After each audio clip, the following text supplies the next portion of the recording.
Is it on?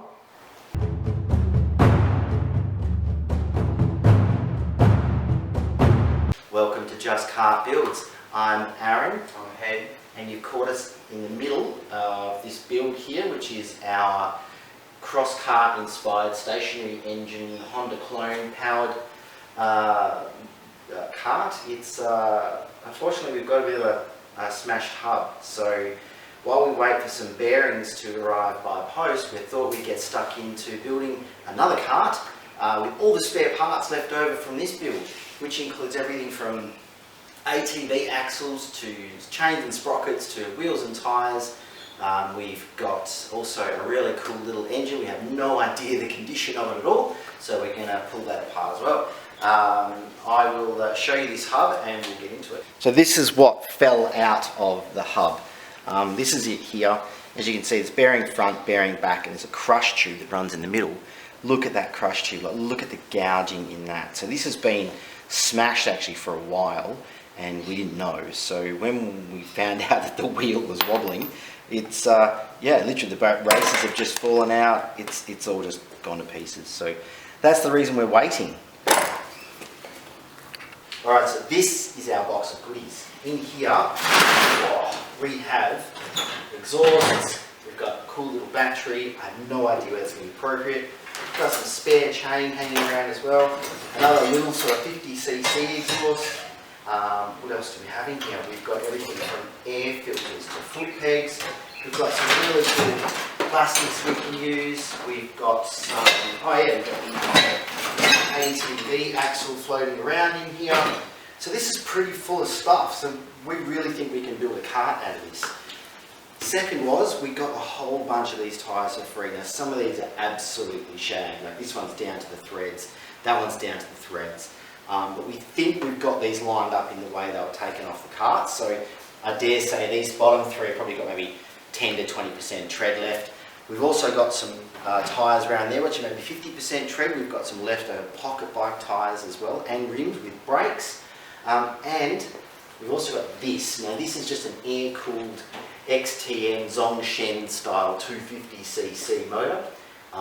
It is unknown condition. We've got no idea what's going on inside of it. So one of the videos for our little series here will be to rebuild one of these. So yeah, let's hop to it and let's see what we've got. Let's lay it all out and see if we need anything in between.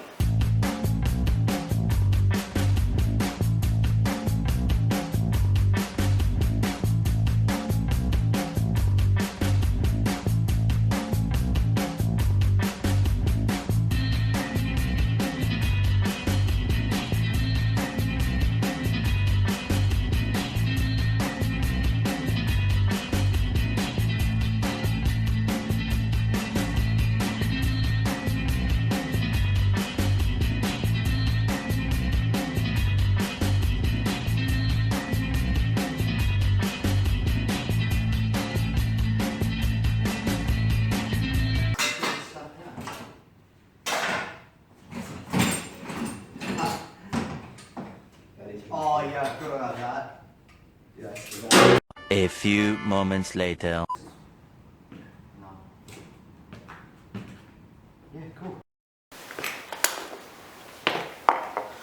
Okay, so getting to the front hubs. What we've got here, these are, tried to make 50mm lowering blocks, didn't work, left them aside, but these actually look like they're going to come in handy. If I cut here and here, they're a nice C shape for this bolt and this spring package to slide inside of. Now this here will go over the top. It will give us a little bit of, I guess, sort of, this will act as a kingpin and will weld the axle to this. However, you'll often see a lot of go-karts will just weld them like that with a straight axle. It's not a good idea because you end up with a lot of what's called scrub radius. That is the distance between here, from the end of the centre line of the tyre, and here when it turns. That can make turning at speed pretty nervous and pretty difficult. So there's a couple of angles that we need to consider. One is to eliminate that scrub radius. You've actually got to turn these stub axles in so that this points to the centre line of where this touches the ground, or as close to as practically possible. So obviously you don't want to be on an angle like that, but in the same breath you don't need vertical. So having a little bit of angle like this is a really good idea. You'll often see go-karts set up like that as well. But the other thing we need to consider, when you're looking at it like this, if you have your pin up and down vertical like that, your king pin, it's going to be really, really nervous when you're steering at high speed. So you need to lay it back slightly negative so that the top is towards the driver and the bottom is further out. Not a lot, not 45 degrees, not 30, not even 10, maybe 5 or 6 degrees tops. That'll help this recenter and not be as nervous at high speed. That's really important, especially when you're mucking around with some of the bigger go-karts or working at speed.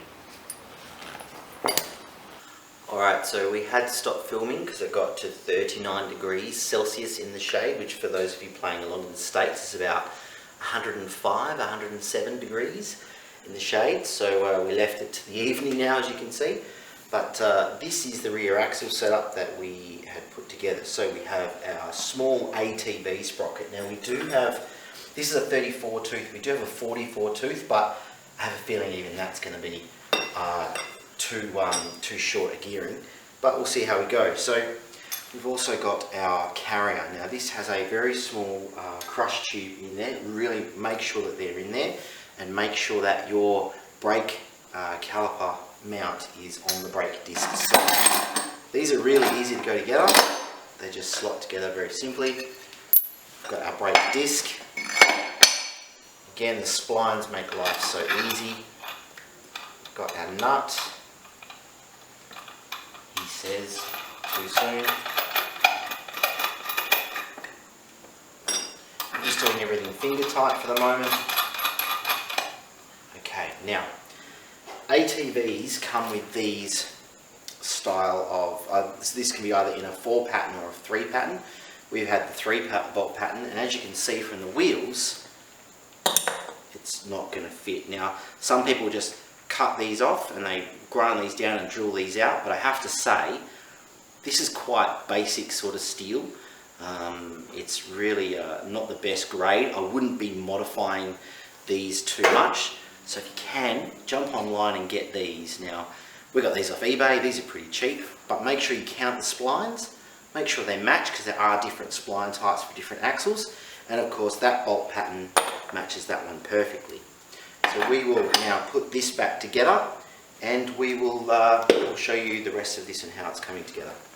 Okay, so this is it all lined up, ready to go. So this is the carrier, and as I said, this has got, you've got to make sure that your caliper mount is adjacent to your disc. Now we do have this hydraulic setup here off the ATV that it came off. As you can see, it's a bit short. I don't know whether this is going to be appropriate or not for the speeds this is going to do.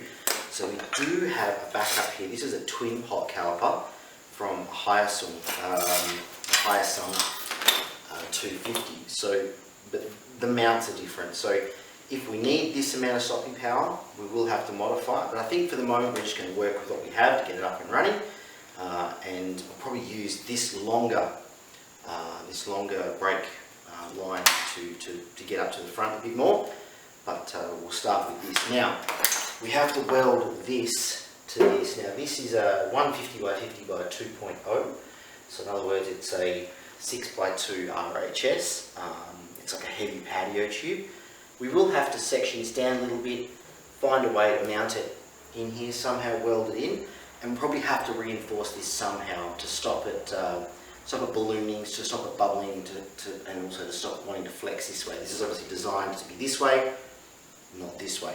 We're also going to try and see what we can do about some suspension. We've got some pretty fancy bit of kit here to put over, so we'll just have to see what we can do for mounting. But if it doesn't work, look, it doesn't work, and that's fine.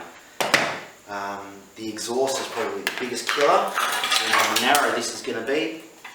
I think it's probably going to end up something maybe like this hanging out the back, which is kind of cool. I don't mind it, but yeah, we'll see how we go. So this is our Zongshen 250cc air-cooled. As I said, it's unknown condition. You've got no idea what we're looking at here. Have a little bit of an idea though, because if we look here, we can see that we've got pretty good seals.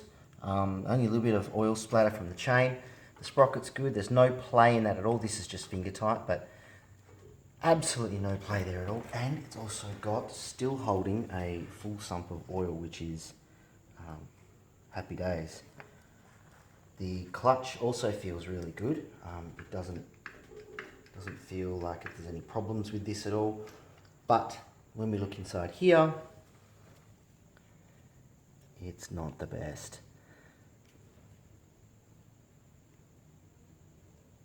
There's a lot of corrosion. If we look inside the spark plug hole, Haydo, can you get a shot down there? Can you actually see down there? No. See if you can get a bit closer. No, never mind. Full of rust.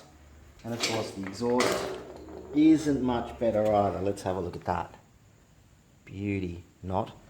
So what we're going to do is we are going to clean this up completely. This will be the start of another video. So yeah, we'll mount this though. We'll dummy it up in position and then we'll look at rebuilding it if it needs it. Otherwise we'll just free it up. So that's it from us. We'll see you next time. As you can see, we've made a huge mess. It's time to get right into it.